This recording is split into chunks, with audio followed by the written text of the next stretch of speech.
If you're looking to place bets on UFC 217, then make sure you check out our sponsor, ohmbet.com, ohmbet.com. They are running a $2,500 pick'em for UFC 217, and OhmBet has boosted the GSP odds to, check this out, 8 times the money. That's the only betting site in the world that's offering GSP at those kind of odds for his comeback fight against Michael Bisping this weekend. Now, if you go to ohmbet.com, that's ohmbet.com, and you enter in the promo code Fight Society, you get 200% welcome bonus for your first deposit. 200%. You're not going to find that, especially for a card as big as UFC 217. So check out ohmbet.com, check out the boosted odds for GSP's return at 8 times the money, and check out the $2,500 pick'em. Make sure you use our fight code, Fight Society, get 200% on your bonus, and win some money. UFC 217. There's no better card to put some money down than this weekend. Check it out, ohmbet.com, ohmbet.com. All systems go. Check it out. You're listening to Fight Society with Damon Martin and Jeremy Loper. Check it out.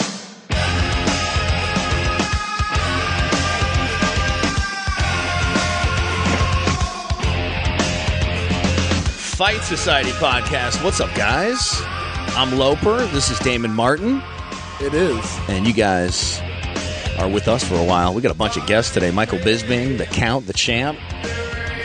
Double. We got the champ on today. We got Cody Garbrandt and Michael Bisping on today. That is a double champ. It's a double champ day here on the podcast. It is, along with Colby Covington, who stirred up quite a bit of controversy over the weekend. So we got a stacked trio of guests today. I think without any further ado, man, let's talk to Colby. Yeah, he had a big win over Damian Maia, and then he managed to piss off the entire country of Brazil, which is everybody pretty much, which is a rare feat, I guess. So we'll talk to Colby, see what he has to say about his comments, as well as obviously what he wants next, which I think we all know is welterweight champion Tyron Woodley. Damon, what's going on, man? Not much, man. I appreciate taking time to chat with me as always. Oh, man, I appreciate talking to you as always. So, congratulations, man, on an amazing victory. You did exactly what you set out to do, and you did it in enemy territory, so it has to feel good. Yeah, absolutely, man. I'm a man of my word. I told you what I was going to do before I did it, and I went out there and did. What I'm telling you next is Tyron Woodley is next, and if he doesn't give me what I want, I'm going to come take what I want. Either way, the belt's mine. Yeah. Let me backtrack, man. Obviously, Maia, you were very confident. You as you said, you told me exactly what you were going to do in the fight. You went out there and did it. But was there anything that you were impressed with what Maia brought to the game that night? No, not really. It was like what I said. I was going to beat him up. I was going to beat him every round. I was going to completely outclass him. I'm on a different level right now. So, I am the best in the world, and he came out hard. We had a good first opening minute, but, after that, he kind of, my pressure and my pace kept up on him, so he wasn't able to hang. My volume, you saw how many punches I landed on him, 88 significant strikes in 3 rounds. Tyron Woodley landed 57 in 5 rounds. So, I came out, and he couldn't take the punishment. He almost got finished at the end of that third. Yeah. How was it? I mean, the end of that third round, you bloodied him up pretty bad. It looked like he was just about out of there. Were you hoping to get that stoppage, or at that point, because you obviously knew at that point you'd won the fight? Yeah, I knew I won the fight, and it was domination, but, I also wanted to finish. I'm a finisher. I came to the UFC to finish, 5-round fights are going to suit me better. I'm going to completely break guys like Tyron Woodley, and he won't be able to last 5 rounds. So, I was real close to that finish. I heard the ref. He's like, Damien, respond. I'm going to stop it. Damien. He almost wasn't responding, but he knew there was close time, so he didn't want to call it. But, it was real close. Yeah. Well, it was an amazing performance, and I know, as we talked about ahead of time, beating Damian Maia is one thing, considering the list of guys that have beaten him in the UFC is pretty short, but then to do it in Brazil was a tough thing. You told me beforehand, you said, I don't expect the judges to be on my side. Obviously, you knew the crowd wasn't going to be on your side, but to go out and do what you did, do you feel like you made an even bigger statement, that you didn't just beat Damian Maia, you did it in his backyard? Yeah, I think that's a 10 times bigger statement, he hasn't lost there. I don't know if he's ever lost in Brazil, especially in his hometown. That's never happened like that. So, he had all the support. He had a full training camp, which he didn't have for Woodley because Woodley was being a diva. So he made Maia fight him on like 4 or 5 weeks notice. He had a full camp, 12 weeks, feeling good to fight at home. So I feel like I did make a bigger statement. I completely outclassed him and put him on the embarrassment tour. Now, I say this all the time, Colby, and I've had this conversation with you, I know, but I've said it to a lot of people. I say there's 2 parts to the fight game. Of course, the biggest part is winning fights, going out there and doing what you're going to do in the fights. But I said there's also another part of it, and that is getting people to talk about you when you're not fighting, getting people to, your name in the air, getting people to buzz about you, getting people to matchmake for you, those kind of things. And there is another element to that. And obviously, you've been having fun. You've been enjoying it. You've been playing. You've been saying what you want and saying it very loudly. When you had that microphone in front of your face with Daniel Cormier on Saturday night, it felt like you not only knew what you were going to say, but you were ready to get that attention. And boy, did that spotlight hit you pretty bright. Yeah, I had a good time, man. I'm enjoying the journey. I'm having fun with it. I'm doing it my ways. I'm doing it my way. So I'm having a great time. This is so much fun. Yeah. So what was your reaction? You said what you said in Brazil, about Brazil, and we saw the crazy just madhouse as you get rushed out of there by security. Kind of walk me through that. I don't know. I mean, you just win, arguably the biggest fight of your UFC career, biggest fight of your career, and then all this kind of unfolds. I mean, what was that like, just kind of going through all that in that arena? Oh, man, that was a dream come true, man. That was so much fun. I mean, to get that much emotion out of 15,000 people, I mean, you couldn't hear in there. If you hear the broadcasters, you couldn't hear. It was so completely loud. I mean, I didn't care that they were booing and flipping me off. There were some people that wanted pictures and were being cool, but mainly the arena in general, I mean, it was awesome, man. The fact they had to have like 10 security guards walking me out, covering my head and stuff, making sure bottles didn't come because, there was bottles thrown, hot dogs, all kinds of stuff. So that was an amazing atmosphere, and I can't wait to do it again. Hopefully in St. Louis against Tyrone Woodley in the first quarter of next year. I love it. You issued your formal apology yesterday, which I thought was very nice. It's kind of crazy, when this whole thing. Listen, it's not my place to place judgment on what anyone says or does. I mean, I understand. You hype up a fight. I'm a pro wrestling guy, which, by the way, I've seen you on Impact Wrestling. I got to mention that as well. I'm a pro wrestling guy. I remember the Iron Sheik and Nikolai Volkov and guys like that coming out in WWE and bashing Americans and the American way of life, and it was just, I don't know, it was always fun, and got the crowd riled up and got people chanting USA, and now it's kind of reverse. I mean, were you surprised that so many people were angry by what you said on Saturday, or did you say it knowing you were going to get that reaction? I knew it was going to draw a pretty good reaction, obviously, but they were just, they had the tissues out, they had the tears flowing. They were sad that their best Brazilian welterweight in the history of Brazil, got destroyed, and they don't like people when they come and destroy their countrymen. So, they were sad that Damian Maia, the legend, the Hall of Famer, got upset and embarrassed. And then, I said a couple words and they got a little extra sensitive. Why didn't you get to do the post-fight press conference? Everyone was asking me about that, and I was curious. Why didn't you get to do the presser? To be honest, I don't really know. I'm not sure if it was for the safety and protection of me. I would assume that, but I don't know. I think, there's two sides of a lot of people will just start spreading rumors and say, oh, is it because the UFC pulled it? Did the Brazil, because for safety, I don't know what it was. I think it was more for safety, though. People wanted me dead. It's no mistake that I'm the most hated man in Brazil right now, so no big deal, A lot of people love me around the world, so it's okay to be hated in Brazil. No big deal. I'm probably not going back. Yeah. Were you surprised, and I don't even know if you heard about this, you probably heard about it more from the interviews you've done today than you probably heard about it on Saturday night, but someone from the UFC, the guy who runs the UFC down in Brazil, had said, we were disappointed by the comments and we're going to look into it, blah, blah, blah. And I actually tweeted out on Saturday night, I said, I guess they're still reviewing what Chael Sonnen said 5 years ago, because I really didn't expect them to do much of anything about it. But I mean, I was surprised they even went that far, because listen, again, it's not my job to justify what you said, but guys have said far worse things in the past, and there was no punishment. Were you surprised that anyone even made a big deal, like went to that extreme? You know what I mean, to say we're going to review your comments. Yeah, that's completely ridiculous. You know, it's a double standard. I mean, look at what Bisping was doing, ripping flags up. It wasn't even to that extent, you know. So what Chael's done, Connor's done worse stuff, homophobic stuff, this and that. It wasn't that bad. People are just love to overreact. Yeah. Do you think it's, when it comes down to it, I mean, when you do it in a certain realm of, trying to be funny, Chael was always trying to be funny, but he obviously said some pretty inflammatory things about the country of Brazil when he was on that, that 3-year tour of, talking about Anderson Silva.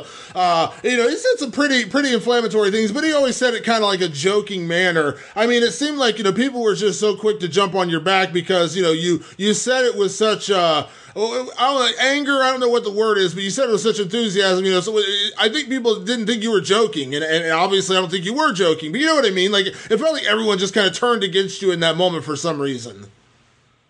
I mean, they were already turned against me, before I could even start talking, and I was going over to Daniel after I got my hand raised, they're all booing, oh, fuck you, saying all these remarks, oh, I fucked your mother, oh, your mother's hot, this and that, so, it just, those words came to them for a second because of the way they were acting. They were acting like filthy animals, complete dump over there.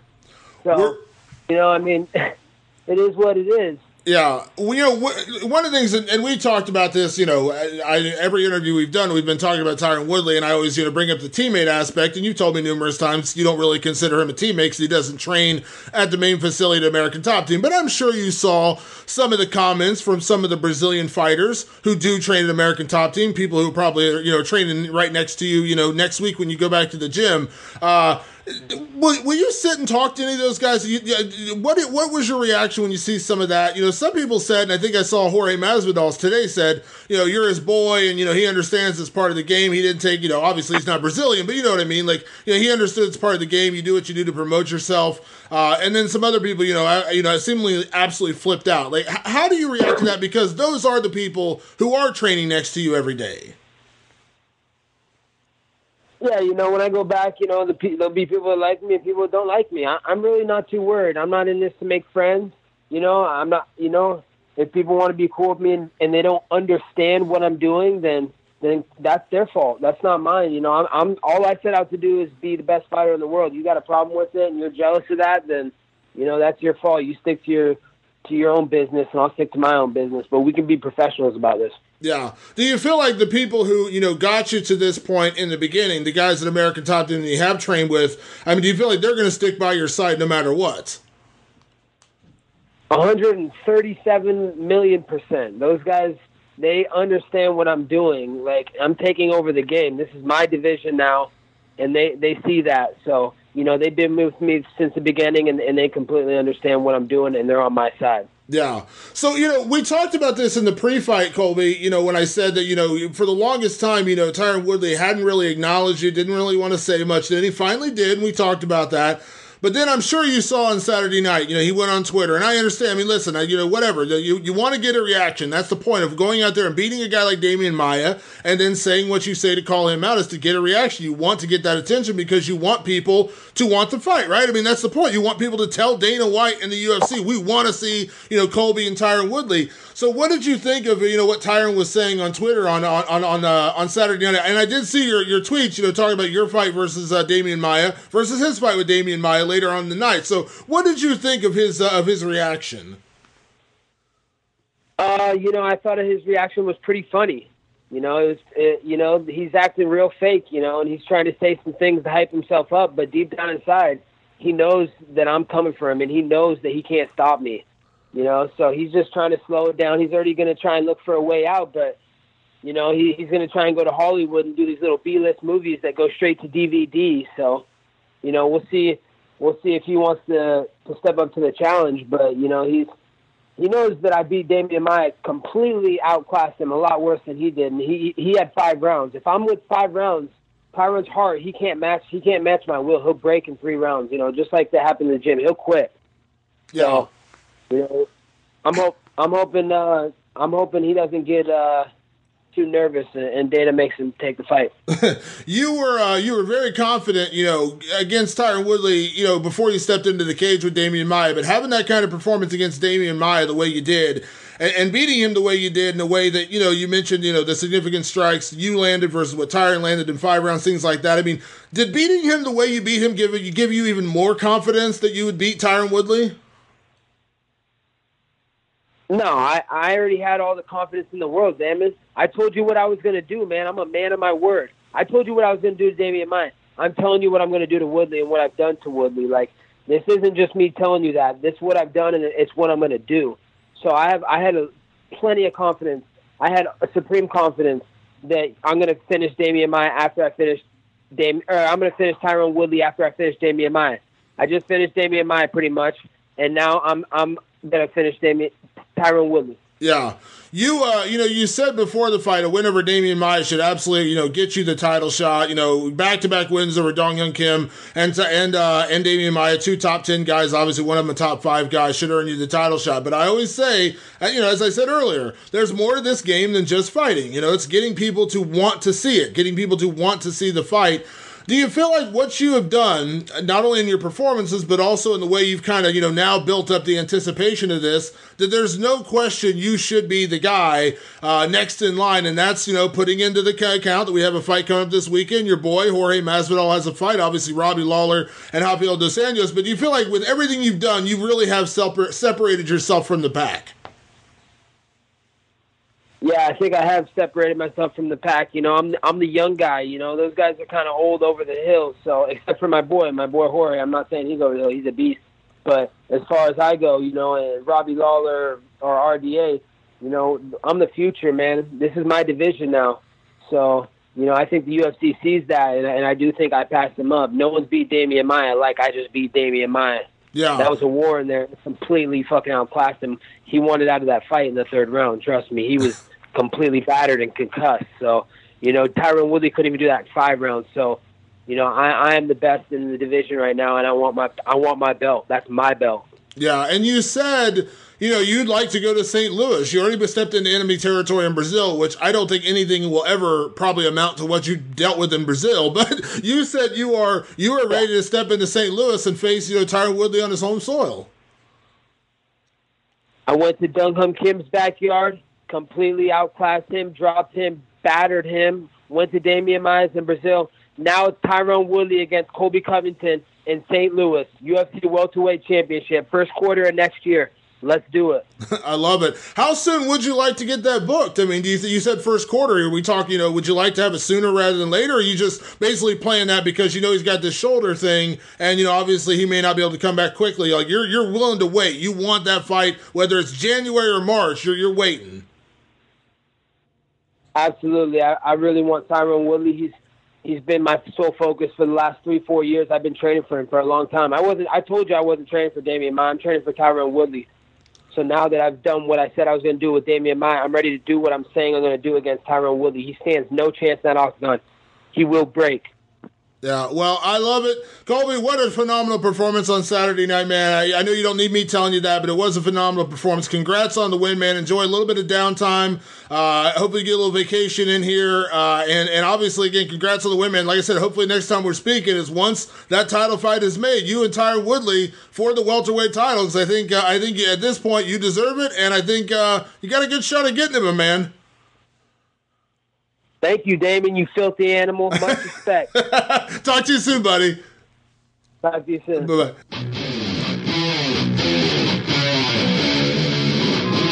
Very interesting. So how much of that is pro wrestling gimmick and how much do you think is really who he is? Don't break kayfabe, bro.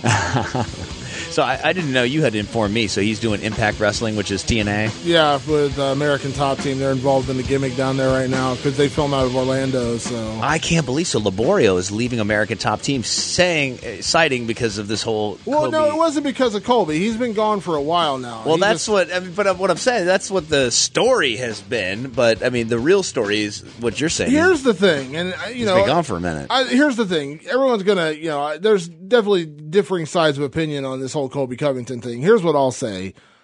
I don't think what Colby said was all that bad. And on top of that, get some thicker skin, man. Like, if you watched pro wrestling in the 90s or in the 80s, like, look at some of the crazy stuff that, like, the Iron Sheik has said about America, like, when he was doing gimmicks. And, I mean, this is pro wrestling 101. But do you think people are going to feel silly, like, after it gets around to some of the bigger news sources that, you know, the story they're reporting is kind of a...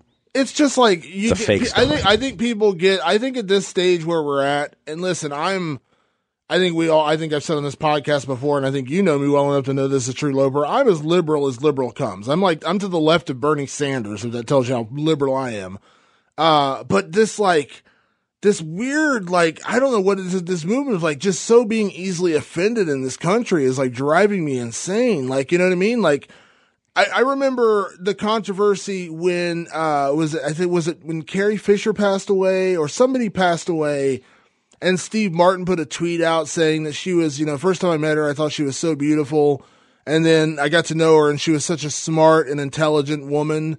And he had to issue an apology because he called her beautiful before he mentioned that she was intelligent. I'm just like, we're really clutching at straws to, like, be offended by that. Like, I understand Brazilians being offended by what Colby said. I get it. That's the point of what he said, though. He was trying to be offensive. Yeah, he was trying to piss them off. He didn't say anything. You know, he didn't go as far as, like, I wouldn't say anything he said was racial or anything like that. Like, I wouldn't go that far on that kind of stuff. But, like, I think people are looking for a reason to be offended with stuff like that. And maybe you don't like Colby, and that's fine. You don't have to like Colby. I understand that. That's the point of being you know, I did interviews with Josh Koscheck for years, and I'm pretty sure that guy had, like, 2 fans.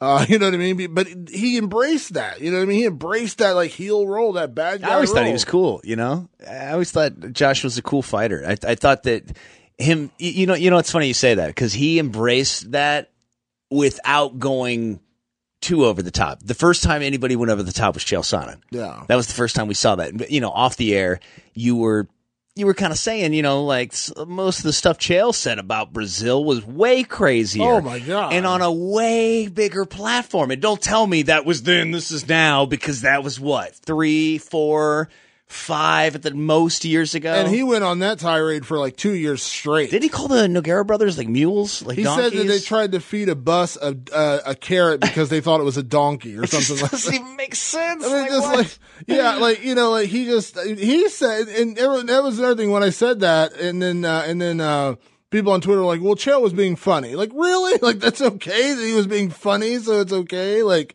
I think people are looking for a reason to be offended at this point. It's like, stop. Like, you know, like, we got bigger issues to deal with. Like, Colby Covington, what he said, if you get offended by that, I understand if you're Brazilian and you're offended, like, you are a Brazilian and you don't like him knocking Brazil, I get it. You know, I get that. You know, if you're a American and someone knocks America, I understand it's our natural reaction to get offended if someone kind of comes after you for that.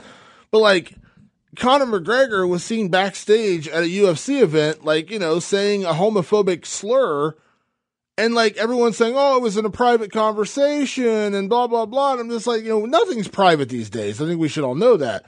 But that is a far worse thing. Like, that's something we all agree upon is a homophobic slur. Absolutely. I mean, you know, we have to have some kind of middle ground. But, I mean, you know, when you start name calling and stuff like that, I think that's where you got to draw the line. Well, it's you also, know, like when you name call to, like, meaning like you slur someone's race, sexuality, yes, or, you know, general, you know, obviously if a person has a very, like a poor upbringing or something and you attack their economic background, I think, you know, that's not like where you're going to get, like, socially shot down, but I think completely classless, you know, so there's definitely, there's levels to this shit, bro, right? That's what people say. There's definitely levels to this shit. And when you're just talking about, so the opposite of that is a cheap pop, right? Yeah. So I won this fight for all of the people here, right here in Brazil. Yeah. You know, and then the people go crazy. So the opposite of that is good to go out and go, all of you smell. And, you know, and of course they hate, they want to hate the American. They don't hate Americans. They hate the American fighter because in that situation, you're the bad guy for that night in Brazil. And, you know, for the most part, American fighters and fighters internationally are well received in Brazil and other places. Yeah. But, you know, this is one of those, I'm totally with you, fake outrage. I'm sick of this stuff too, because it's going to damage everything eventually. I mean, because what you're doing right now is you're fucking with speech and you're the entertainment part of mixed martial arts is what it is. Now, somebody might say, what if a football player goes out and starts to play the quote unquote heel role? I mean, that would be interesting, right? Like, what if a guy in the NFL did that? Yeah. You know. The thing is that I think people, and everyone hates it when I bring this up, but the fact is that the UFC, mixed martial arts in general, has far more in common with professional wrestling than it does with any other sport out there. And I understand professional wrestling is not technically a sport. I get that. Maybe like Olympic style wrestling or folk wrestling. But I'm saying, like, in terms of like the production, the promotion, the way they build fighters, the way they hype up events. Totally. Absolutely. The model is stolen. That's Vince McMahon's playbook. Yes. Absolutely his playbook, has been since day one, and we should embrace it. You don't have to be a pro wrestling fan, but you can embrace the fact that it's so similar. So when guys go out there and say crazy things, because guess what? Colby Covington has won 6 fights in a row. He's gotten 2 wins over top 10 opponents. Dong Hyun Kim, he dominated, and then he just got a unanimous decision win over against Damian Maia in a fight that outside of a couple minutes into the first round, he dominated, and the guy this is 1 fight removed from a title shot, beat him. And then he goes and says this crazy stuff, and I say this all the time. You have 15 minutes in the cage, or 25 minutes in the cage, but you have months. Yeah. Where people could talk about you outside of the fight. And he has done that. He has delivered on that, and this is, I think, going to take him to the next level, oddly enough. Yeah. Who did everyone want to talk to after that fight? Him. Colby. Absolutely. And so he's doing, what he's doing is clearly working. Because he did, I'm sure, I talked to him last night for the interview to play on the podcast today. I'm pretty sure I saw him do 8 or 9 interviews yesterday. Now, we've had Colby on this show numerous times over the past, few months. But now he's a guy everyone wants to talk to.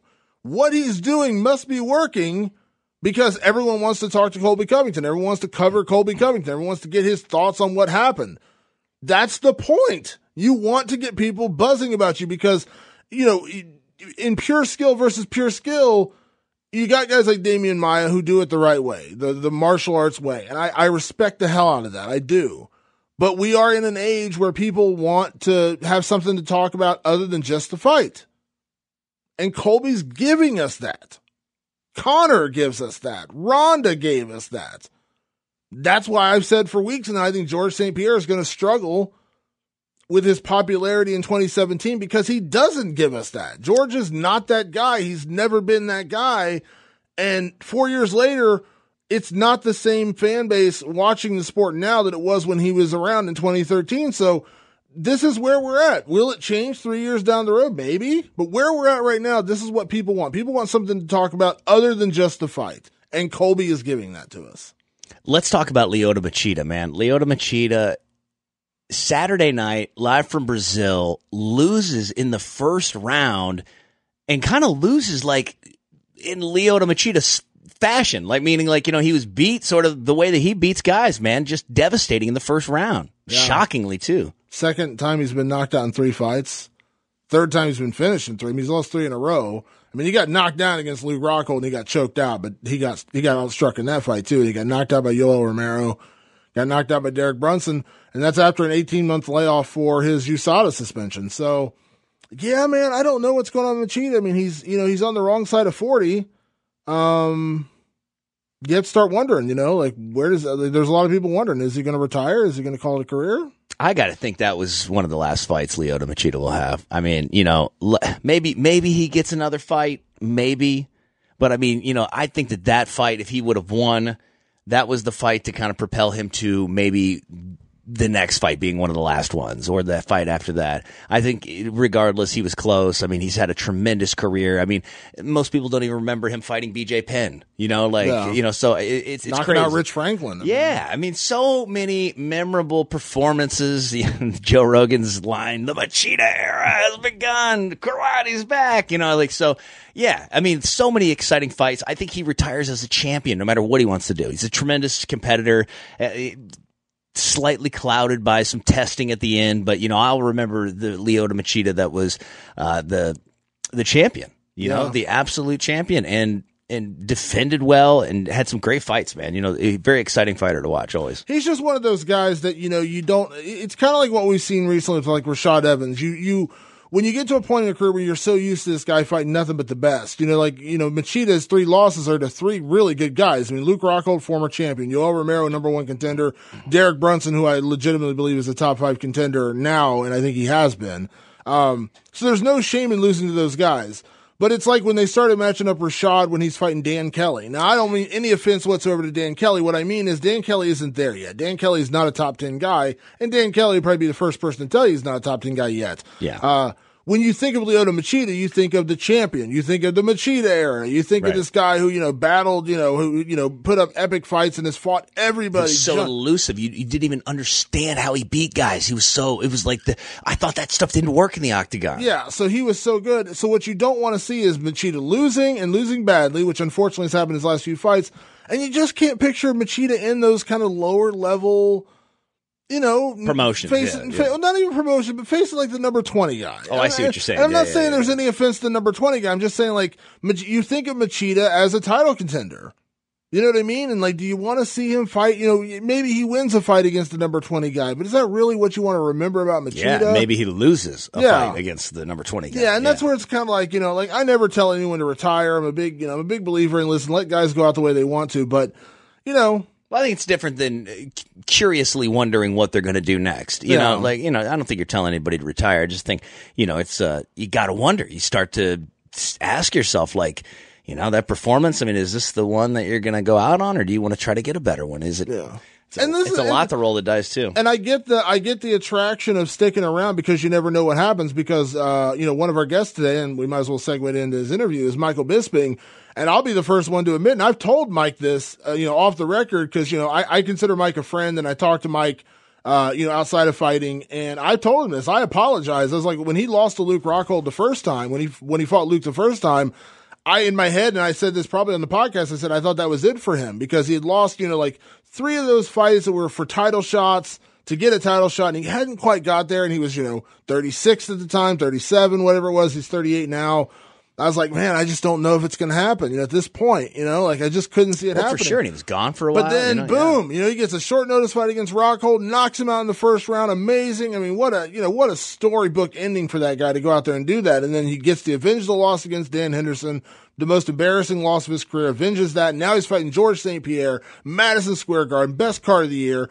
So I get the attraction of thinking that it's the Yogi Berra. It's never really over till it's over. And so if you're Machida, 39-40, lost 3 in a row, you look at a guy like Bisping and say, I could do that. I can come back and do that. It's tough to walk away. So it's a weird balancing act with fighters at the end of their careers because you want to say, man, I don't want to see Machida, lose 5 in a row and maybe he starts losing to the number 20 guy. But in Machida's head, he might be thinking, I can do the Bisping. I lost a couple fights, but look at him now. He's the best guy in the world. He's on top of the world right now, so. Without a doubt. And Michael Bisping on with us right now, Fight Society. Fire away, I'm all yours. So obviously, man, this has been a long time coming. Obviously, this is the fight you wanted. I know this is the fight the UFC wanted. This is the fight the fans wanted. I mean, was there any excitement when you finally got the call and knew it was happening, or was it just like, let's get to work and then let's defend this title?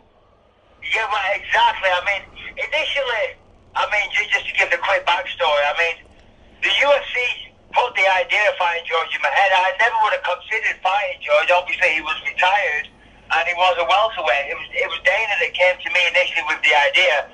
And of course, when they put it to me, I was excited. Obviously, George is a big star, and George is who he is. He's Georges St-Pierre, undefeated welterweight champion, retired as champion, coming back at 185. I'm like, oh shit, that's a big story. So I was excited for it. Then the fight fell through. Then they offered it again. We had a press conference, and I was pumped for it then. And then it fell through again. I was like, what the fuck, So when they offered it again, I'm gonna say it wasn't really exciting. As I said, 3rd time I'd been there. So I was like, okay, all right, fair enough. But at least this time Dana announced a venue and a date and everything. So it was kind of more final, because even the last time when we did the press conference, there was no date or venue set. So I was like, okay. And then a day later we had the battle agreements. So I knew that this time it was 100% on. And you kind of summed it up there perfectly. It was just, okay, sweet, well, let's get to work and defend this Yeah. This is, I mean, listen, let's be honest, Mike. We know this is a big money fight. This is going to earn you a lot of money at the box office. It's going to earn you a lot of pay-per-view revenue and everything. But I saw your post on Instagram the other day, and I thought it was really interesting when you talked about George had said something in the promo about, as long as I make a lot of money, that kind of thing. And I kind of get the sense that, the money is nice, obviously, but it sounds like more than anything, this is about a title defense. This is about getting another win on your record.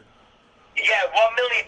Listen, the actual line that George said, and I'm assuming this ties into the Mayweather-McGregor thing, because, no MMA is earning $100 million. But he said Michael Bisping is the type of fighter that would rather win $100 million and lose than earn nothing and win. Well, here's the thing. I'd rather win $100 million and win. Who says they're going to fucking lose? Yeah, of course, I want to be a part of the biggest fights possible. But make no mistake, I want to win. So that's why I put that on. Said, does this look like a face of a man that quits in his fight? There's been many times I could have quit. And I don't know how to quit. I'm very, very proud. I love to fight. I want to defend this belt. I mean, yeah, the money's one thing. I mean, listen, who knows? Maybe the money, it's going to sell a shit ton of pay-per-views. Maybe it won't. Who knows? I mean, that's not a given. That's not a guarantee. Right now, my motivation is beating Georges St-Pierre. And I'm always like this. I guess. I don't know if it's an emotional flaw. I don't know if it's a good characteristic to have as a fighter. But when I look at GSP now, I just want to kill him. I look at his stupid fucking face with his stupid roll neck, turtleneck sweaters that he wears, and I just want to punch him in the face more than ever. He's hanging out with Freddie Roach and this other fucking striking coach that doesn't know his ass from his elbow. I just commented this morning that there has been, there never was, and there never will. George is the has been, this striking coach is the never was. He trains fucking soccer moms. Jorge Blanco is his name. And there never was, never will is Freddie Roach, because he knows fuck all about MMA. He probably couldn't even spell MMA. So, make no mistake. I want to win this fight. The money, whatever. That's inconsequential. That's there. That's in the bank. Beating George is what matters to me. Yeah.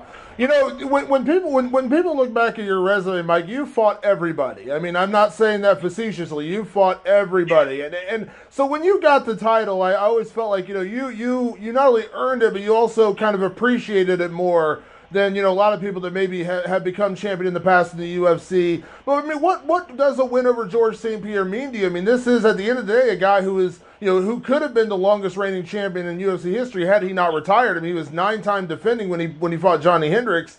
We got to assume if he would have kept going, maybe he would have won 10 or 11 or 12. Obviously, one of the greatest of all time. He did it the right way. He did it clean. He didn't cheat. I mean, this feels like this. Well, that's open for debate, David. That is open for debate, and I'm curious as to why he delayed coming back so much. Maybe he found out he had to do 6 months of USADA testing, and I mean, who knows? He said it was an eye condition, but fucking hell, that seems like a serious eye condition. Anyway, but we'll leave that one there. What does it mean? What does it mean to beat Georges St-Pierre? Well, I mean, as you say, winning the belt, that was great. That was validation for a lifetime's work, pretty much. The work we put in as fighters, we could do anything. If you've got a half-decent brain on your shoulders, which I have, the amount of time and effort and energy that you put into being a fighter, you can turn that towards anything. I could go to college and learn to be, something pretty decent. I could go and be a lawyer, or I could go and be a doctor, or whatever, But I chose this, and I guess winning the belt, it was just kind of validation that, it just made all that sacrifice worth it, I guess, I mean, maybe it did, maybe it didn't, but I guess that is the answer, what you say, right? So, yeah, it made everything worth it. It was redemption to myself, to my family, and it was also a big fuck you to the rest of the division, and to a lot of journalists and the MMA media that wrote me off throughout the years. And being Georges St-Pierre will further that sentiment, because, George, big legend of the sport. I'm not underestimating him one bit. I'm expecting a very tough fight. Of course, for all the talk that you give, and I'm going to disparage him massively on Friday at a press conference in Vegas, but I respect George. I know he's got a hell of a skill set. He's a fantastic athlete, and he brings a lot to the table. Beating him where so many people couldn't, and if he did, he avenged them. Obviously, Matt Serra, Matt Hughes. Beating him is huge. It's huge, and it further cements my legacy as, in my opinion, one of the greatest MMA fighters that ever lived. You know, I've never took steroids in my life. I've never cheated. I've done it the hard way, through blood, sweat, and tears. As I said, a lot of people like to write me off and disparage me and say that my skill set isn't there. But all of a sudden, we have USADA testing, and lo, I'm the champion. You know, so I think that speaks volumes, and beating Georges St-Pierre will further add to that. Yeah, well, I think when I look at this fight, I mean, when you look at what Georges St-Pierre did, this to me is the same level of fight as when Anderson Silva was on his streak, and everyone talked about him going up and fighting John Jones. You remember that, when he was, right at that point, right before the Weidman fight, when everyone thought he was, unstoppable, and John Jones was on a run. They said, this is the biggest fight in UFC history. It never came together. That's what I think of this. GSP is one of the greatest of all time. You're one of the greatest of all time. How is this not one of the greatest fights of all time? Yeah, no, absolutely. Well, if you remember back, I don't know when it was, David, maybe a year ago, maybe less, we were sat in that restaurant in Vegas, and we were discussing this, and, you were saying some very kind words about how, both of us are old school guys, and, there's a true storyline. I mean, George has been around forever. I've been around a long time as well. George is definitely, one of the best ever. If not the best, he retired as champion. We'll see what happens when he comes back. Yeah, this is a huge fight. Massive. It really is. And if you're a fan of MMA, buy this fight, enjoy this fight, watch this fight. Yeah, absolutely. I'm curious, Mike, what do you expect out of GSP in this fight? Because when I look at, when you talk about styles make fights, I personally think you're a horrible matchup for Georges St-Pierre, because what he did as a welterweight, looking to get inside and out-wrestle guys, you obviously have shown tremendous takedown defense throughout your entire career. You've never been out-wrestled, really. I mean, Chael Sonnen tried, and he couldn't do it. And Chael is obviously a much bigger, physically stronger guy than GSP was. You look at, he says he's going to be more aggressive. He's going to go for the finish. I think that plays right into your style. I mean, stylistically, I think you are a pretty bad matchup for him. But what do you think? I mean, what do you expect out of him in this fight? Yeah, well, I mean, Freddie Roach said something the other day. He said, George is the better athlete, and that's what this is pretty much going to come down to. Which I think, with the greatest respect for Freddie Roach, because he is, he's an esteemed trainer, that's an ignorant statement to make, and Freddie Roach, coming from the boxing world and being involved in combat sports as long as he has, knows that. He fucking knows damn well. It's not just about who's the better athlete. It's about who wants you more, who's got the fighting spirit, who's got the heart, and that ultimately, GSP hasn't got the heart that I have. I don't think anyone does. What do I expect from George? Well, he's a lot bigger right now. We did some press in New York, and I did notice he does look bigger. If you look at him in his face isn't as chiseled as what it used to be, so he's put on some extra weight. Now, he's put on the extra weight to make himself stronger. He has been focusing on a lot of jiu-jitsu. He's been, he's up there in New York training with John Danaher constantly on jiu-jitsu. I saw on Instagram he flew a couple of guys into Montreal for the weekend. I clicked on those guys' profile. They were jiu-jitsu guys. So he can talk all he wants, and he can have Freddie Roach up there teaching him how to fucking box. But he's going to look to take me down and control me on the ground or look for a submission, just like George always does. George doesn't like getting hit in the head. Now, nobody likes getting hit. Nobody likes to get hit, but he dislikes it. And after that last fight against Johnny Hendricks, that's why he took some time away. That's why he disappeared from the sport. And now he sees me as somebody that he can take down, control, and win on the ground. So I'm expecting him to, his wrestling to be top-notch. I'm expecting his striking to be good. He has a good karate background. When he first came on the scene, there was, he had some impressive striking. We know he has a good jab. He has good fundamentals. He has a good mindset. He has fantastic wrestling. Legit BJJ black belt. You put all these things together, Damon, it's a hard fight. It's a very hard fight. Will he be able to hold me down? Well, I guess we'll find out. I'm working very hard. I'm on my way to the gym right now. We've got wrestling practice this morning. plenty of big wrestlers in there that trying to take me down. Got a couple of college ridiculous wrestlers, and if they can't hold me down or take me down, then I think George is fucked. You know, one of the subjects I wanted to talk with you about, Mike, was the retirement question. You mentioned this on Ariel's show, and you've talked openly about this on your podcast. Which, by the way, I love your podcast. I listen to it every week. I don't listen. I honestly don't listen to any other MMA podcast besides my own. But yours is the one I listen to. I think you guys do a great job. Thank you, David. I appreciate that. Thank you. But that being said, you know, you have talked. You know, you have a lot of other things going on. You're acting. You've got. I think you got a Netflix gig coming up, right? You got an acting gig with Netflix coming up soon. Yeah. I mean, he's not. I mean, in principle, he's there. We've had meetings and this and that, and it's all done. But we haven't signed deals yet. You know what I mean? We haven't signed contracts. But apparently, it's all go. But until the contract is signed, mum's the word. You know what I'm saying? Yeah, so you got all these things going on. So you have other things going on, but you've talked very openly about retirement. And I know this is a tough question to ask, 5 weeks out from the fight, but where is your head at right now, Mike? Because you've done it all. You've done a lot in this sport, and obviously you beat Georges St-Pierre. You're a two-time defending champion. I mean, at what point is enough enough? You know what I mean? Yeah, no, I do, Damon, I do, and it's precisely for those reasons that I'm thinking about this. Now, of course, Dana always said, as soon as anybody mentions retirement, they need to retire. Well, I'm not the one really mentioning retirement. It's other people around me. It's my managers. It's my agent. It's my family. They all say, Michael, retire. And they basically said, well, you said you've done it all. Got a bit of money put away. You've become world champion, defended it a couple of times. What better way to go out as the world champion, beating Georges St-Pierre in Madison Square Garden? Because I do have things going on outside the octagon. It scares me walking away from the octagon because that's all I've known. Being a professional fighter, that's all I've known for the last 15 years. So that's my security blanket. You know what I mean? I can always have another fight. I can always earn money doing that. So it's very, very scary stepping away. But everyone's saying, Mike, this is the perfect time. So it's not a case of that my heart's not in it anymore. It's not a case that I'm not enjoying the training or anything like that. It's a case of, listening to them and hearing them talk. They do have a point. You can't do this forever, and you do want to walk away on top.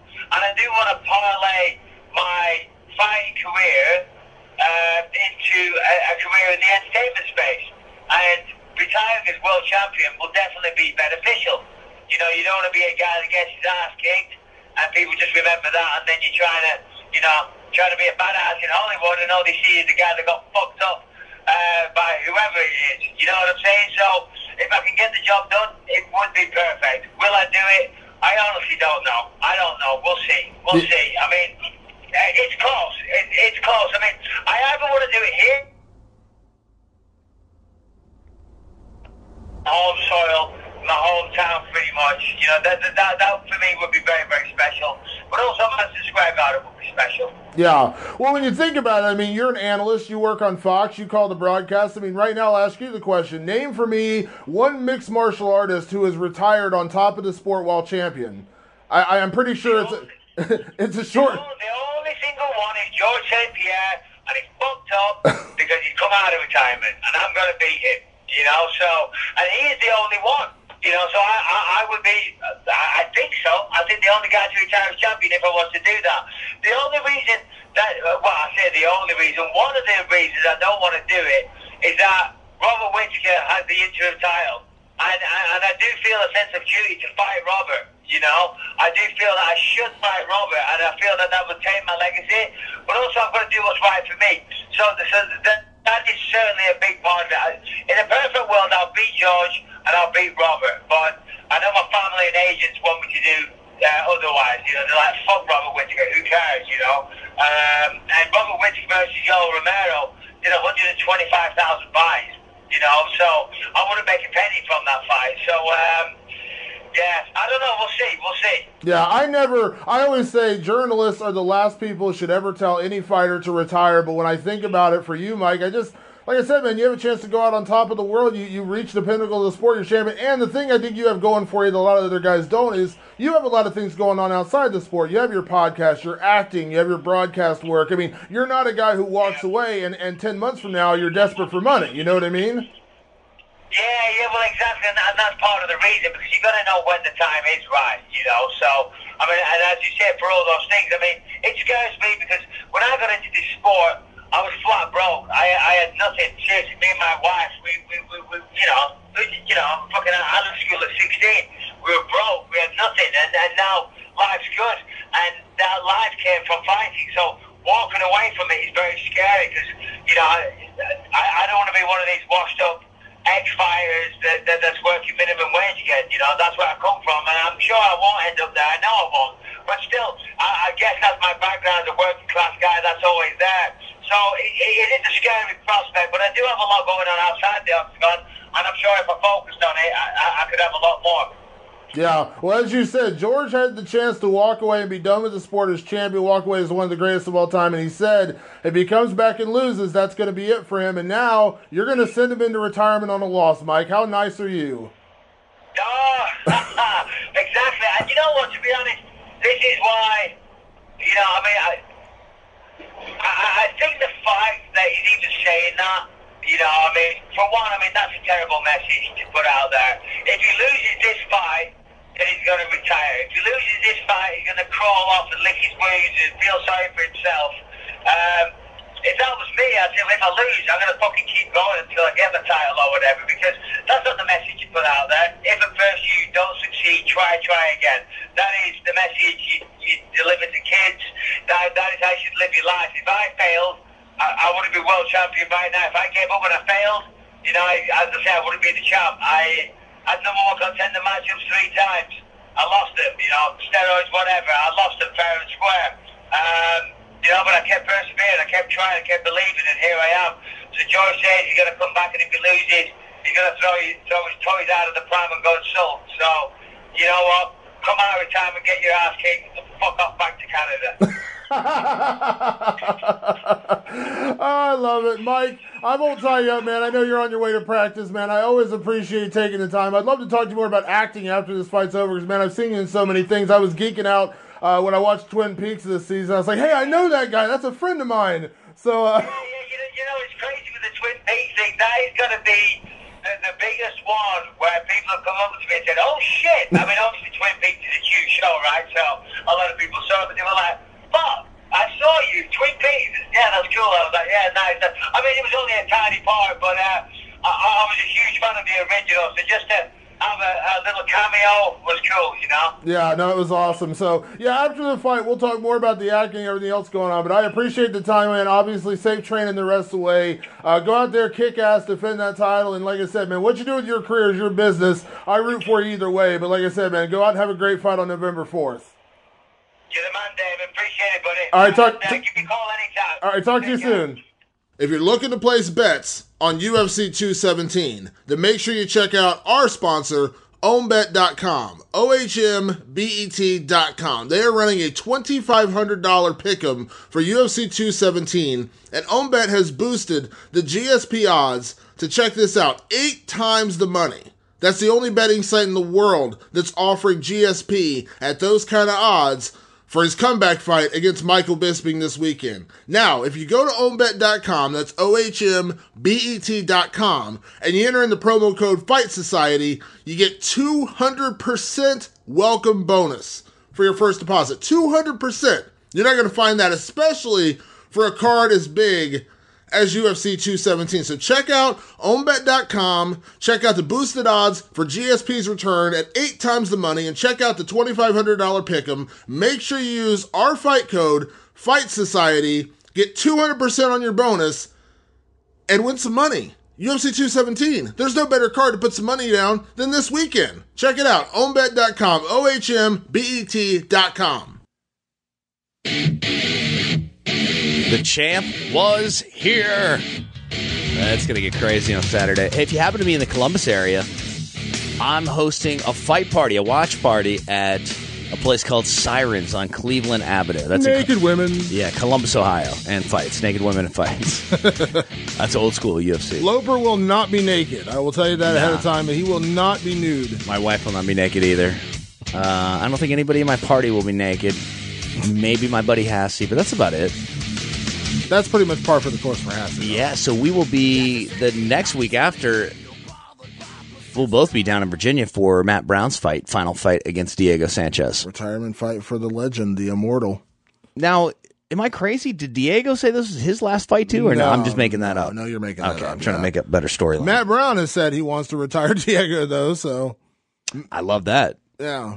That's interesting. And, I'm not going to give away too much of what I know, but I know that this is going to be one for the fans. I know that's for damn sure. Yeah, and I said this to Matt, and I've said this to Bisping in the interview, and I've said this to a lot of guys who have talked about retirement. It's a weird thing with this sport where I can't remember who said it to me, but, you want to be done with the sport before the sport's done with you. And it's a rare thing in this sport. And I asked Georges St-Pierre this on the conference call last week when they did the media conference call. I said, George, you walked away, 9 title defenses, welterweight champion of the world. You walked away on top. So few guys do that. Do you feel like you had something to prove when you came back? And he said, no, I just wanted to fight, blah, blah, blah. But man, when you talk about retirement in mixed martial arts, Georges St-Pierre is the case study in why it's so hard to walk away. 4 years ago, 9-time defending champion, all the money in the world. Now, in my opinion, Georges St-Pierre, the resume he put together at 170, I consider him the greatest of all time. Yeah, for sure. And I don't believe... Because there's no, cloud of steroids hanging over his head like certain that we people. know of. Yeah, but I think Georges St-Pierre, regardless of this fight, still goes out that way in a lot of people's minds. Because, this is a win-win for him. If he loses, he's the smaller guy. In a way. But think about that, though. If he'd actually retired and called it a career and never come back, you can question, could he have had 10 title defenses, 12 title defenses, that kind of stuff? But when you think about how good welterweight is, good God, man. Welterweight, and I know everyone talks about lightweight being the division because it's the deepest division, and I would argue, yes, lightweight is the deepest division, but I think welterweight is the tougher division at the top. Like that top 10 in welterweight has always been a snake pit. They're all really rough. 85 has cleared out more than it has in a lot of years, let's put it that way.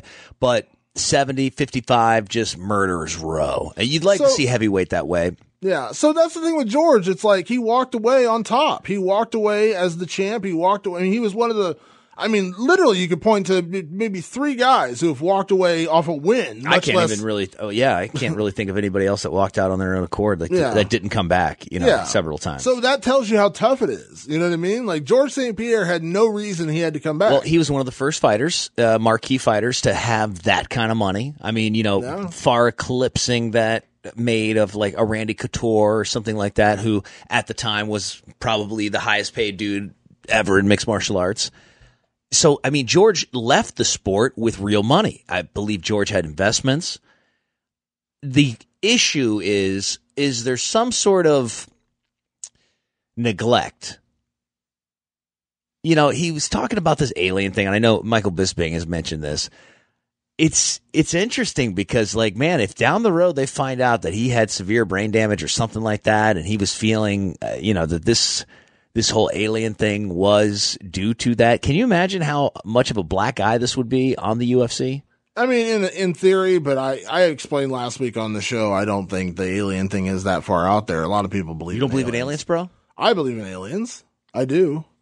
I have a hard time believing that we're the only species in the universe. I think it's egotistical to believe that we're the only species in the universe. So, do I believe he actually encountered aliens? Probably not, but that doesn't mean that, it doesn't mean he's crazy. He for sure was not impressed, if so. Yeah. Here's the thing. I got to go with Bisping this weekend. What about you? Yeah, I've been picking Bisping. It's tough to say. I would like to pick George. Everyone says if George can take him down, and George can take him down. I just wonder if George can keep him down. That'll be the question that is answered. I do believe George can absolutely take Michael Bisping down. No question in my mind. The only guy who's ever really out wrestled Michael Bisping was Tim Kennedy when they fought at the Ultimate Fighter finale a couple years ago, and that was after Bisping was coming back from a year layoff with the eye injury. And, Bisping's been very honest and said that, I probably shouldn't have fought that fight. I wasn't completely ready, but I came back a little early, and he got out-wrestled. And that's the one time where a guy was able to take him down repeatedly in a fight. I mean, he stood up against Chael Sonnen. Chael couldn't take him down, and yes, Chael ultimately won a very close decision, but, Chael is a tremendous wrestler, and Chael takes down pretty much everybody, and he couldn't get Bisping down. Bisping resisted him the entire time. George is going to be a shorter guy. George is going to be the more compact guy. Is George going to have the conditioning? I remember the tail end of George's career when he fought Diaz and he fought Hendricks. He didn't look like the cardio machine he once was. No, that's for sure. And now he's carrying on an extra 15, 20 pounds of muscle or, thicker, obviously. Do you know anyone who's been up close, like with him training?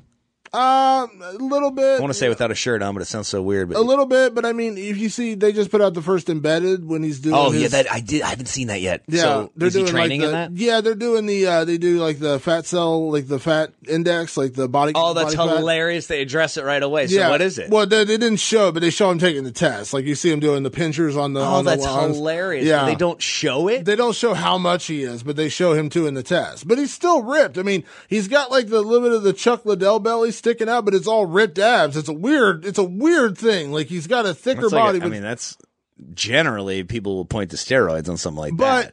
But that's like a weird bodybuilder, like way George has always had different steroid. George has always had a little bit. George has always had a little bit of a weirder physique in the terms of like he doesn't get like that. That's why I think George has probably done it the right way in terms of no steroids, because he's not the guy who typically. I mean, yes, he's in shape. All fighters are in shape. I mean, that's just training and being in fighting, you're going to be in shape. But like he was always ripped, but he was never one of those guys you looked at like a Phil Baroni. And I'm not pointing the finger at Phil and saying he's a cheater. I'm saying like Phil had that physique where you're like a pro wrestler. Good Lord. Yeah, you know what I mean? Like giant pecs. And, right.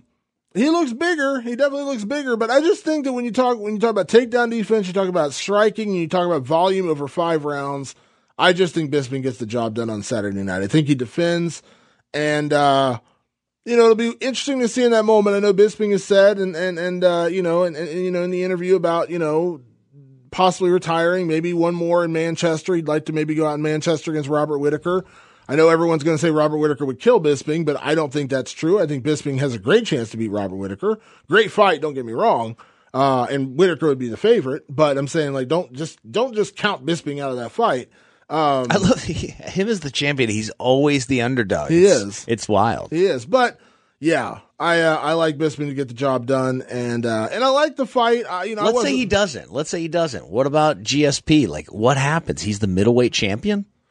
I think. Does he relinquish right away? I mean, he said that the UFC has it in his contract where he has to defend the title, but I don't buy that.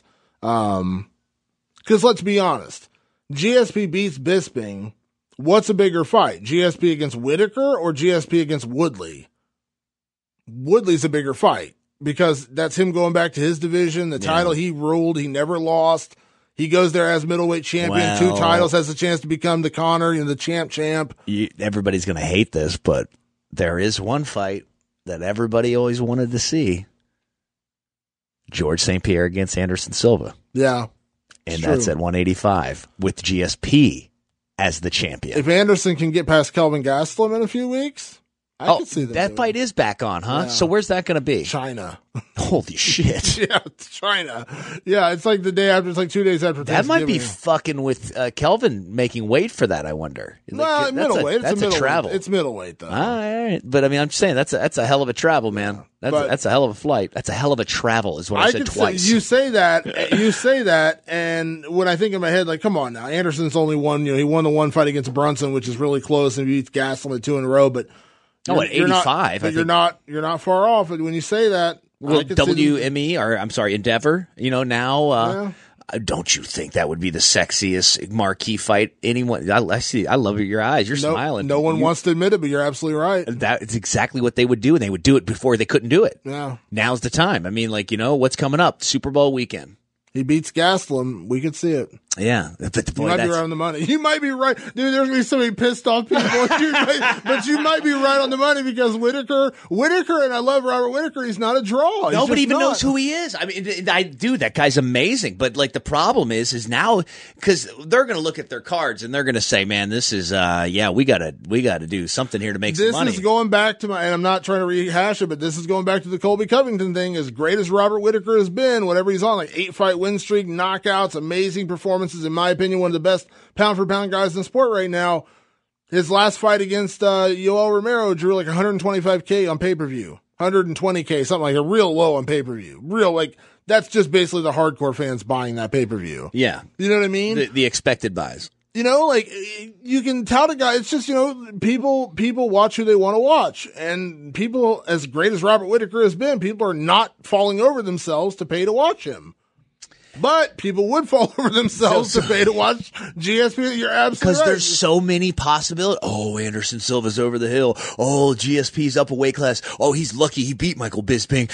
Whatever the outcome may be, there's going to be some kind of shady controversy. You know what I'm saying? And GSP's already talked about it too. I didn't think about that because everyone's like, you wouldn't go to 185 to face Anderson Silva. Why are you going up now? And he's like, I was never offered Anderson. And then, Jay Dana comes out and says, we absolutely tried to put that fight together. Oh my God, you're right, Loper. I think that is the fight that would happen. And, so we'll see what happens. Like you said, there's a long road to travel for that fight to happen. Or wait a second, what if he stays at 185 after he loses? And then you have two guys who both coming off a loss, two of the greatest of all time. Fight for no title. It could happen. Still, they're going to fight, guys. Oh, my God. Who knows? All right, so who's next?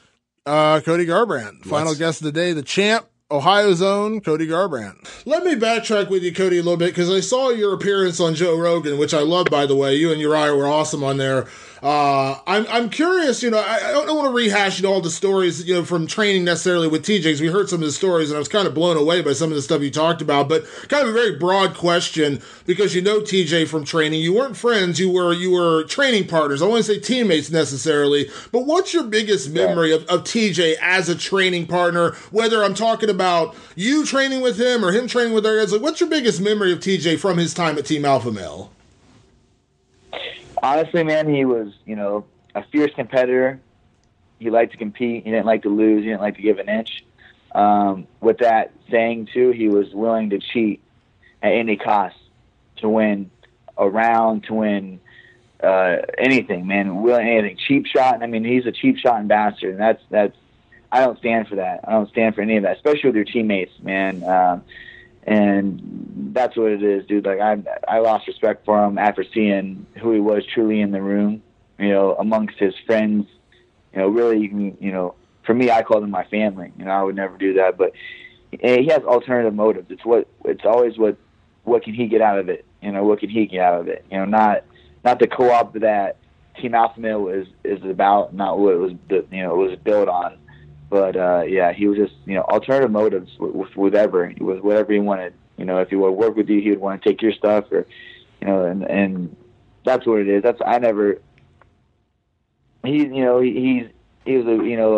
Had a silver spoon in his mouth his whole entire life, and he feels like he's entitled to everything. He's just a cocky bastard, and I can't wait to wipe that smirk off his face on November 4th.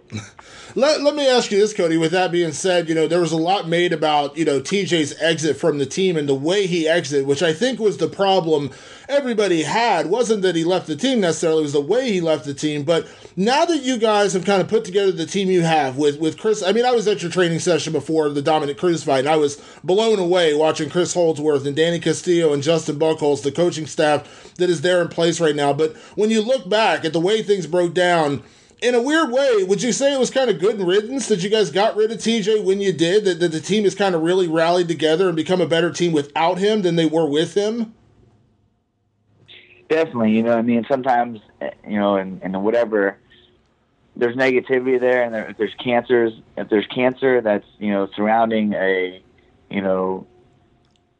anything in your life, you have to cut that out. You go and cut that out, and that's what we did. TJ left, we cut that out, and whoever else followed, we cut the cancer out, and we eliminated some of those, and it was great. Look at the year that we had after Dwayne left the team, used the team for a platform to go build his, Bang Muay Thai systems, And then TJ followed suit. They're easily manipulated, them two. They're like two peas in a pod. You know, Dwayne's hanging off TJ's nutsack just to, you know, promote his Bang Muay Thai system. You know, and TJ's using him just as a mitt holder and doesn't even want to pay him. You know, so they got their own things going on. But they're cut from the same cloth. They're both what can they get out of every situation? It's always money with them. And that's why, you know, they're, you know, been in the position that they've been in. You know, Dwayne selling peanut butter just to make it by because he burns every bridge. TJ, you know, is bouncing around from gym to gym like a prostitute on the corner, like I said in the press conference, trying to find training partners and coaches because his loyalty is not there. And, you know, and old teammates that even followed him out there, you know, say the same shit about him. He's not a good person at the end of the day. And, you know, but at the end of the day, the truth always comes out. And on November 4th, you'll see who the truth is, and that's myself. Yeah. Do you think that, you know, TJ's, you know, the way that TJ has been, I mean, do you think it's an advantage for you? Because when he was at Team Alpha Male, I mean, that's what got him to the championship. Those guys got him to the championship, you know, when he beat Hayden Brow and all those kind of things. And obviously, I'm not taking away what the guy's done since then. He's had some tremendous performances, but now we saw, you know, you mentioned he was at Muscle Farm, and now he's out in L.A. training, and I guess he's still at Muscle Farm. I don't know. I'm not trying to get into, like, the politics where he's training at, but he keeps switching gyms and coaches and guys he's training with. I mean, do you feel like the consistency that you have, and it's one thing Conor brought up during that season, The Ultimate Fighter, that he's always had the same coaches and he always felt like that made him a better fighter, and you're the same way. I mean, outside of, you know, early in your career when you were at Strong Style, you know, you've been at Team Alpha Male for, you know, pretty much the entirety of your professional career now. Do you feel like that consistency helps you, whereas maybe it'll hurt him because he's got a lot of different voices in his head at this point? Yeah, definitely. You know, he can say whatever he wants to say, that he's getting better, he's doing this, but I tell you what, when you're 5 rounds deep and you have, you know, and you're in a close fight and you're looking to these guys that's, you know, just barely, you know, new in your camp or you just started working with, you got to look forward to someone that's been in the trenches with you, to someone that's in the foxhole with you, you know, pushing you, hey, this is the 5th round, we need this round, you need to go out and do this and do that, and really, you know, have confidence in your corner that they're telling you everything to do to go out here and win this fight. So for me, I solely perform and live and have more success and structure and routine with that. So that's a formula that I've always had success with, and that's something that I've done great with. You know, last year was the first year that we've had all of our coaches together: Danny Castillo, Justin Buckles, Chris Holdsworth, my Uncle Robert. And you saw that. I went from unranked to world champion because of consistency. And not only that, the passion and the hard work, the blood, sweat, and tears that we shed in practice on a daily, you know, routine, you know, with all those guys, they're at the top of their level. They've been to the UFC. They know what it takes to get there. They know how to train. They know, you know, from trial and error with a lot of those guys overtraining, they know when to taper off, when to have me peak, what to do, what to eat, all that stuff. So, you know, I'm fully confident in my corner, you know, to go in there and the training camp that we have to get me ready for and peaking for November 4th. So I think it's, you know, it's going to hurt him a little bit for sure, but TJ always comes in shape and comes ready to fight. You know, I'm looking forward for the best TJ. You know, now I want him as healthy as he can be. I want him at 100% because I want no excuses when I whoop his ass in that. You know, I want the best TJ to show that I'm the best bantamweight in the world on November 4th. Yeah.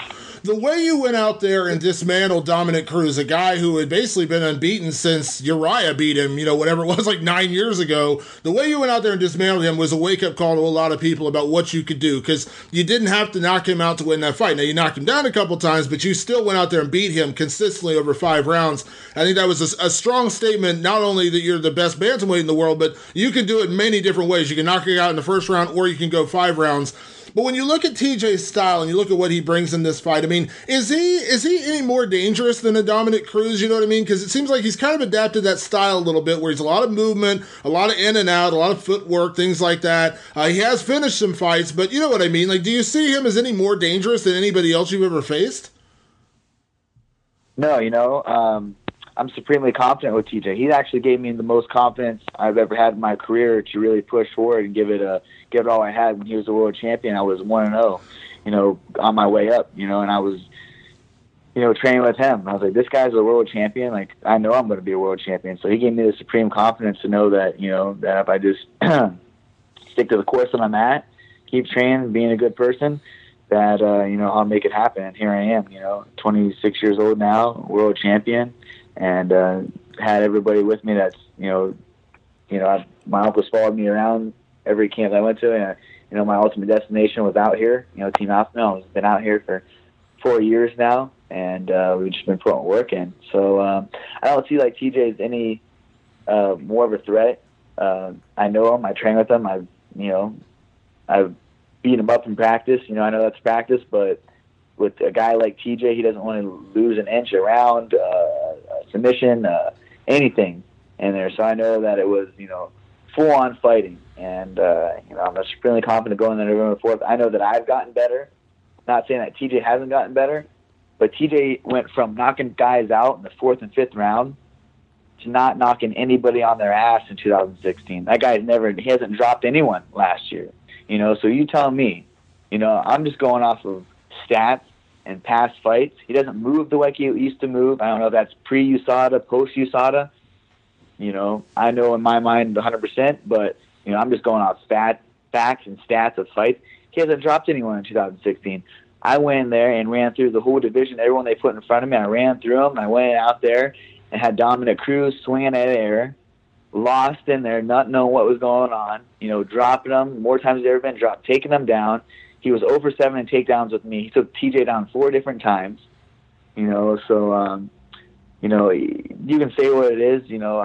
I'm hitting my stride, and I'm more confident, more exposed, more experienced than a lot of people give me credit for, and a lot of people now give me credit after the Cruz fight. But I knew all along when I have those bigger fights, or you want to have, say, the more skilled or dangerous fighter, as you want to call him, in front of me, I only rise to the occasion. So TJ, bring out the best in me, because it's going to be a level that you're not going to be able to rise to. You know what I mean? He's hit his peak. He's had his time to be the interim world champion. He walked around with a fake belt. You know what I mean? He was never a real world champion.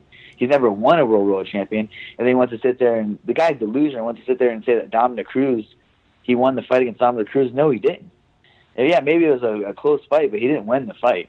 He's just delusional. He feels, he's had the silver spoon in his mouth, so he feels entitled to everything in his life. And, this is a kid from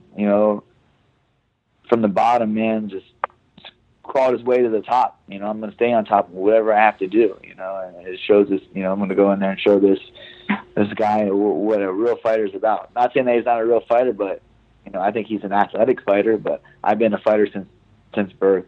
I was born to do this. Everyone knows, of course, Cody, you love boxing, you love knocking guys out, but one of the things you did so well in the Dominic Cruz fight was you showed off other skills. You showed off your conditioning, you showed off your wrestling. I mean, all the things that, that Dominic said he would be better than you at, you did better than him. I know this is an obvious question, but when you look at TJ from top to bottom, from his striking to his movement, to his wrestling, to his conditioning, to his jiu-jitsu, do you feel like you're just better than him everywhere? I'm better than him everywhere. And I guarantee it, he doesn't have a strong chin. He'll not be able to take a strike, a blow from me with a 4-ounce glove on. He wasn't able to do it with a 16-ounce glove. He won't be able to do it with a 4-ounce glove. So if TJ makes it all 5 rounds, goes the distance, that's a win for him. But in your head, you don't feel like it'll go that far. No. I cracked TJ with I honestly think where I hit, like I said, I hit Mizugaki. With the first hard punch, he'll go out. And the first hard punch I land on TJ, he'll go to sleep. And I'll rain down punches on him. And that's going to dictate on his movement. Cruz moved a lot and, said that he was a matrix in there. I found his chin. I'm accurate. I'm fast. I'm precise. And I hit hard. The speed is a different thing than you get hit with the power. You're taken out of your game. So TJ can have a game plan. He's got set patterns. He's got set movements, set strikes. Him and Dwayne think they're the master and, the ninjas. But this is real shit out here. I'm taking a street fight mentality in there. And, I'm willing to die in there to come out with my title. And every time I step in the octagon, I'm willing to leave it all on the line for a better life, for everything, man. Just a legacy. And this is where I start my legacy. I beat Dominic Cruz. He was a legend. Now I continue my legacy, and with TJ, who was, a former interim champ. The backstory all behind that. Great fighter, but this is another opportunity that I get to go out there and showcase my skills on the highest level, the biggest platform. I have everything to gain from this fight, and from where I came from, adversity, 8 months of dealing with injuries and procedures and flying around the world just to get healthy, to get back to here. I'm more than mentally and physically prepared to go in there and have a master class performance again. That's what I'm about. I'm about to go. I'm excited to be back. I thinking about when I got injured and stuff, I was like, why does it happen? But I got the hunger back. You know what I mean? It's when I'm hungry, I'm a scary dude. Yeah. Do you feel like if you go out and fight your fight, Cody, and you put TJ away, is there going to be a certain satisfaction to close that chapter of your career? Because this is something that's kind of lingered because of the Team Alpha Male thing, and because of the conversations TJ had with Uriah and all that different stuff, and then obviously you had to be stuck doing the Ultimate Fighter with him for 2 months. Do you feel like this really will be kind of like closing a chapter of your career, just putting him behind you once and for all? For me, yeah, I will once I knock him out. But like I said, the kid was born with a silver spoon, so he feels like he's entitled. Look at his fights with the Cruz. He got taken down, and he said he couldn't hold Cruz down. He looked at John McCarthy and said that he was grease. He just looks for every little excuse when he gets, something. He just, like I said, man, he feels entitled to everything. So I still feel like he'll be crying and bitching and wanting a rematch if it's a close fight, but that's why I got to go out there and just knock him out. I know that I'm going to, and I'll end that chapter and move on. And my eyes are set on becoming, a name that's going to live on forever in the UFC and MMA. And I would like to go down and fight Demetrious Mighty Mouse after this fight, but I'm not looking past TJ.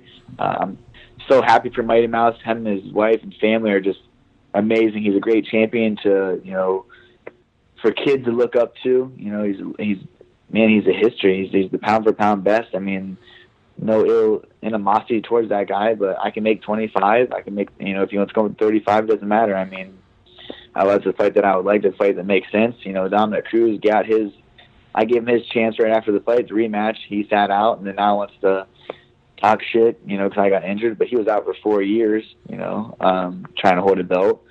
But, so it is what it is. But like I said, TJ's next, and then we'll go from there. But, all eyes on Demetrious Mighty Mouse Johnson after the great performance he just had. He's wiped out the 125-pound division. He's a pound-for-pound best.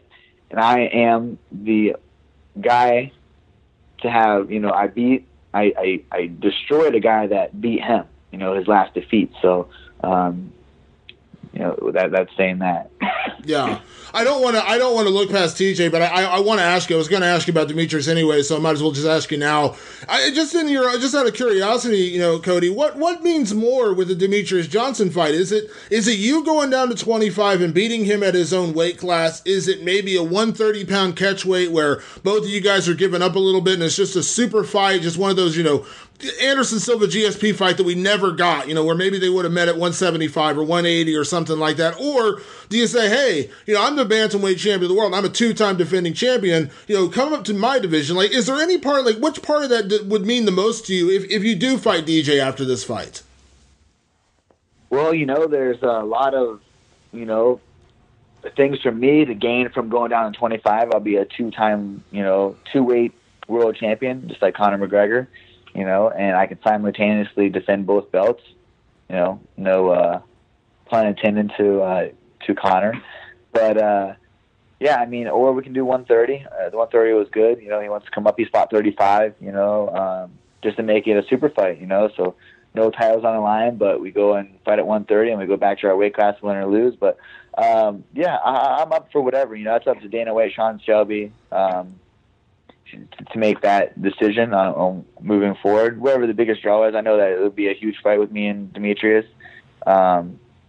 After the TJ fight, like I said, I'm solely focused on him. I know that I'm going to knock TJ out. He doesn't have a chin. I've tested his chin numerous times in the practice room when I was 1-0. I'm 11-0 world champion now, and I'm excited to go out there and end this chapter.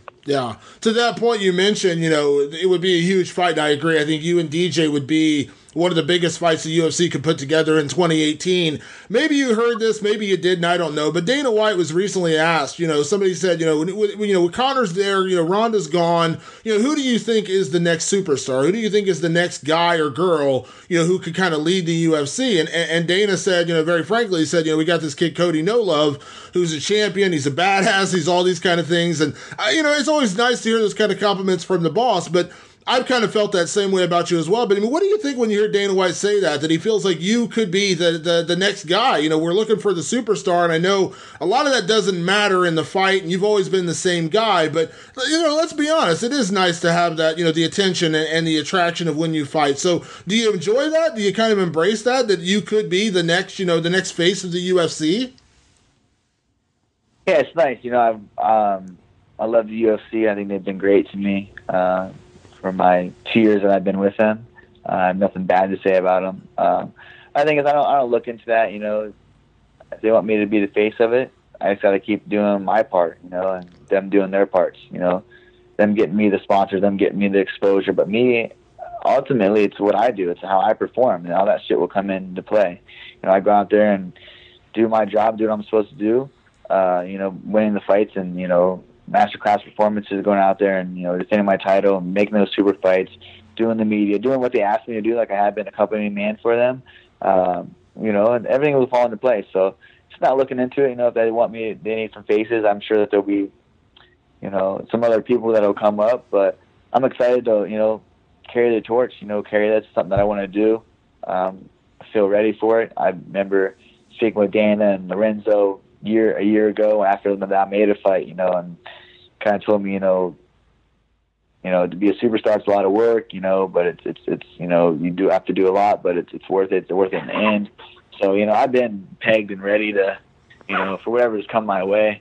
But man, I just truly love fighting and go out there and just be a good person at the end of the day, win all my fights and let all those things fall into place. But it's nice to have high praise from Dana White and the company that have your backing and want you to be the face of it. I feel like I've grown a lot this last year.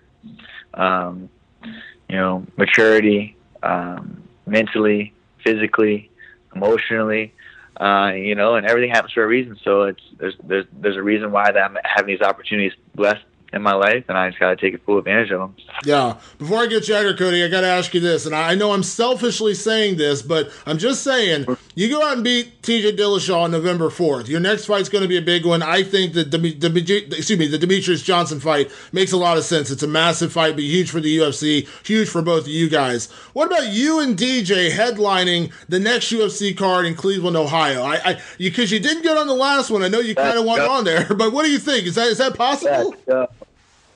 That'd be great, TJ. That'd be great to have, DJ in Cleveland.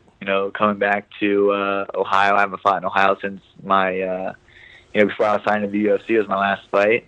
That'd be awesome to come to the Quicken Loans Arena and put on a performance in my home state, and and a super fight with DJ. I would love it. So let's push for that after I smash TJ, and hopefully, we'll be ready to fight in the next few months after that. Yeah, I love it. Cody, my brother, it's always a pleasure to catch up with you, man. Obviously, safe training the rest of the way. Safe travels out to New York. I'm so excited you're back, man. I always appreciate you giving me the time. And, man, I cannot wait. I say this from the bottom of my heart, and I know I tell you this all the time, but this is the fight. This is my favorite fight of 2017. I am literally getting chills thinking about this fight. So I cannot wait to see you back in action. You and TJ is the best fight of this year, and I'm so happy we get to see it on November 4th.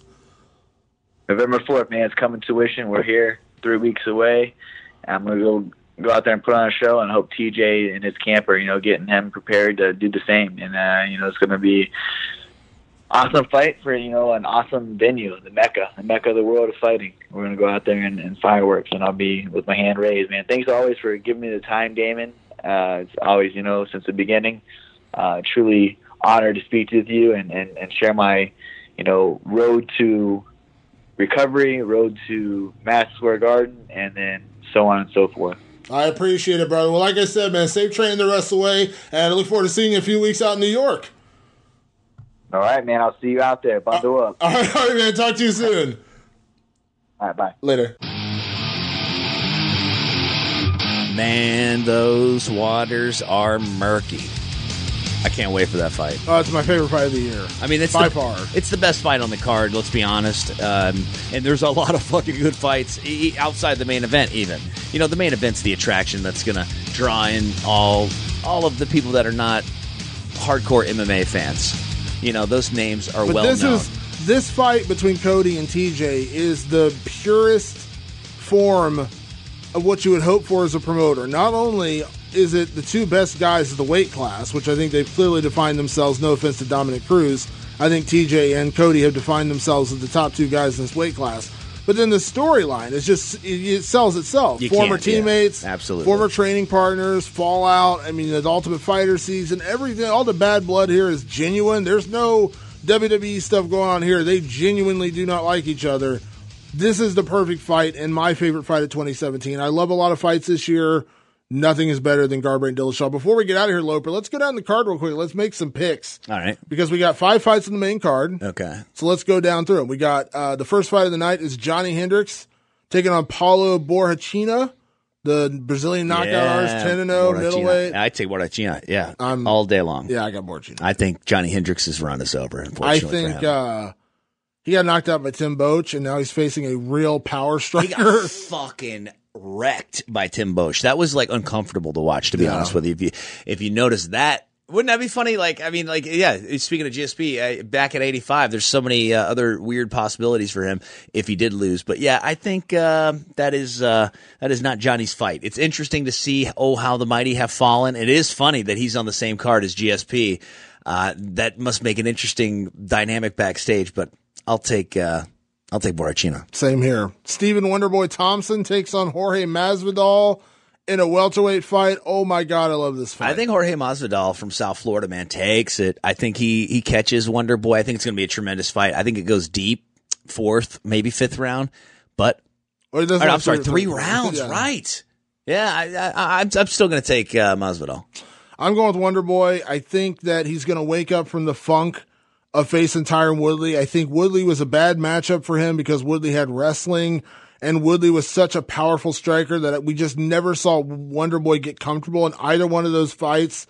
The way he looked against, Rory McDonald, the way he looked against Johnny Hendricks, the way he looked against Jake Ellenberger, he never quite got to that comfort level where he was able to really show off his striking. I think he'll get back to form this weekend. I got Wonderboy winning. It's tough, fight. Man. I mean, for him to show off what his best is that means he's got to stand with Jorge Masvidal, and not many people have been successful at doing that. Not very many people have been successful standing with Stephen Wonderboy Thompson either, though. So fucking great fight. Joanna Jędrzejczyk, the champ, takes on Rose Namajunas in the strawweight division. What do you got? I have Joanna champion retaining the title. I think she looked a little shaky in the last fight in the later rounds, but she was able to grit down, bite the mouthpiece, and just go for it. And she's a fighter's fighter, man. But I mean, that's not taking anything away from Rose. I think it's going to be a close fight, but I think Joanna champion is going to be retaining that title. I think you're thinking 2 fights ago with Joanna, not the last one. Jessica Andrade, she dominated from start to finish. That was the one back in May. I mean, it was just lopsided, just unbelievable. And seeing what Jessica Andrade just did to Claudia Gadelha, you're like, my God, how good is Joanna that she went out there and just diced her up for 5 rounds. Yeah. I like Rose very much. I think Rose is super talented, but I just think this is a stylistic nightmare. This is Joanna, who is a technical, just masterclass on the feet. And she's got great takedown defense. I think this is going to be Joanna's kind of crowning achievement. She's going to tie Ronda Rousey's record for the most title defenses in women's history. Wow, that's crazy. That's crazy that we're already there, right? 6 title defenses. Kind of quiet. Well, that shows you without the hype machine behind it. It shows you how quiet that can be, huh? Yeah. So Joanna, I think, wins this fight. Now, who did it quicker? I don't know. This is Joanna's 9th UFC fight, if I'm not mistaken. Okay. 9th or 10th. And what was Ronda's? Her first fight was in 2012? Her first fight 13? in the UFC was a title fight. Right, but it was at 13. 2000. Because 12 was here in Columbus Strike Force. Yeah, 2013, I think, yeah. Okay. A year later, because that was, she fought Kat Zingano. She fought Liz Carmouche. Mm-hmm. Yeah, so. Coming off the tails of that Miesha Tate fight that was on Showtime and all that, right? Yeah, that was March of 2012 here in Columbus when she fought Miesha. And then she defended against Sarah Kaufman in August, I think it was, and then she came to the UFC in February, and that's when she fought Liz Carmouche. Our old buddy Mark Matheny in as referee during that fight. That's right. Cody Garbrandt, TJ Dillashaw, the best fight of 2017. We could probably spend an entire podcast just breaking down the amazingness that this fight is going to bring to us. But who you got, Loper? I'm going to go with Cody Garbrandt. You know, I think TJ Dillashaw is an amazing fucking fighter. I think both these guys are just two of the absolute prime. It's the top two. I mean, even Dominic Cruz, I think, takes a backseat to both of these guys. I feel that this is going to be one of the best fights that we see this year, and I think it's not going to be easy, but I think Cody Garbrandt will knock him out. Yeah, I'm going with Cody Garbrandt as well, and I'm going to agree with knockout. I'm going to say later in like the third or fourth round, but I think everything that TJ does well with his footwork and his movement and his striking, I think Cody does just as well, if not better. I think Cody is a better technical boxer. Do you remember how off TJ was against Dominic Cruz? Yeah. You know, I mean, like, it wasn't the TJ Dillashaw we saw against Renan Barão and those. And since then, he's looked better. You know, he had the fight. He definitely does. He had the fight against John Lineker that he dominated, but not at high level. Yeah. You know, like that's what kind of threw me off. Is, you know, since he was with Dwayne, his game changed. I watched him fight live in Chicago, and then, you know, it was a little interesting to see that Dominic Cruz fight. And, you know, I'm hoping that he is back on par, and it's not because I'm rooting for him, but it's because I want that best possible scenario fight. You know, I don't want there to be any excuses left, because these two guys have talked so much shit. This fight has been so long in the making, and it's time, man. I'm stoked. Yeah, I think Cody gets it done with power and speed, and I think his footwork and his defense are just as good, if not better, than TJ's. Defensively, I think he's outstanding. His wrestling is on point. And I just see Cody going out there and eventually getting the knockout, you know, like I said, fourth, maybe even fifth round, getting the TKO and kind of putting a stamp on this rivalry. And then, of course, we already made our picks. No, I changed my mind. GSP, third round, Kimura. You're going GSP? Kimura, third round. All right. I'm going Michael Bisping by decision. I just got a text. Oh, yeah? From TriStar. Oh, okay. Kimura, third round. He's on the Farasa hobby hotline. He's got a bat phone set up in here, except it rings directly to Farasa hobby. Why do you you don't look impressed? All right, guys, that's going to do it for us this week. Have an awesome week. Enjoy the fights. I have to have complete shoulder reconstruction, so I will be out, and Matt Brown will be in my place, hopefully. 2 weeks. Next week we'll be on. Oh, I will be on next week. Yeah, next week is before Matt's fight. Oh, man. See, I'm kind of busted up, man. Maybe I could talk about the shoulder next week then. Oh, you guys get me for one more limp shoulder week. Yes, and then the week after that, of course, will be me and Matt, and then you'll be back after that. So. All right, we're taking souls next week, guys. Have a great week. Follow us on social media at Damon Martin. You can also check out his website, nerdcoremovement.com. You can check me out at Jeremy Loper, and check out my daily radio show. You guys can go to Loper and Randy with an I.com. See you next week. This is Fight Society.